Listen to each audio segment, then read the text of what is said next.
হ্যাঁ দেখ, এটা 2000 আই থিঙ্ক 22 তে যাইতে এসছে। Very simple question. কিভাবে করি বলতো? এখানে বলেছে find the value of tan inverse cos 15 pi/4 - 1 by sin pi/4।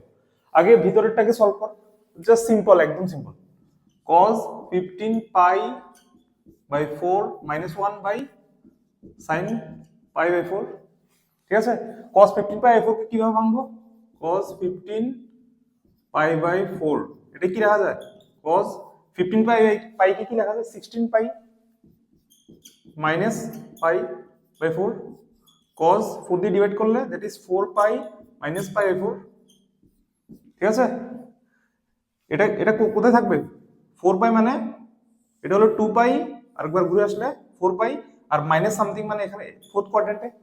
তো এটা তো কত হবে? cos পাই বাই 4, আর ফোর্থ কোয়াড্রেন্টে cos কি পজিটিভ, মানে cos পাই বাই 4 এ থাকবে। তার মানে এটা হলো sin পাই বাই 4। এটার ভ্যালু কত হবে? এটার ভ্যালু cos পাই বাই 4 -1। এখানে যদি একটা মাইনাস কমন নিয়ে নিই, minus cos pi by 4 -1, sorry minus common নিলে 1 minus cos pi by 4 sin pi by 4। তো 1 মাইনাস cos থিটা কত হয়? 1 minus cos theta, cos theta কত হবে? 2 sin স্কয়ার থিটা বাই 2। এটা হবে হলো 2 sin স্কয়ার থিটা বাই 2 মানে পাই বাই 4 বাই 2 মানে পাই বাই 8।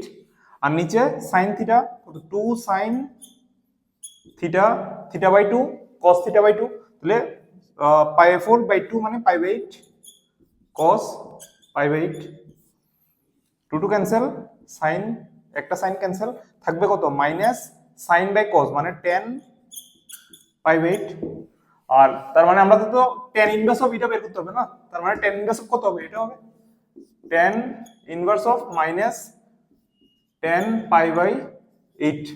tan ইনভার্স কি একটা অড ফাংশন, মাইনাসটা কি বাইরে চলে যাবে, minus tan inverse of tan pi by 8, তাহলে tan ইনভার্স এটা চলে যাবে, তাহলে minus pi by 8। This is the answer. ঠিক আছে।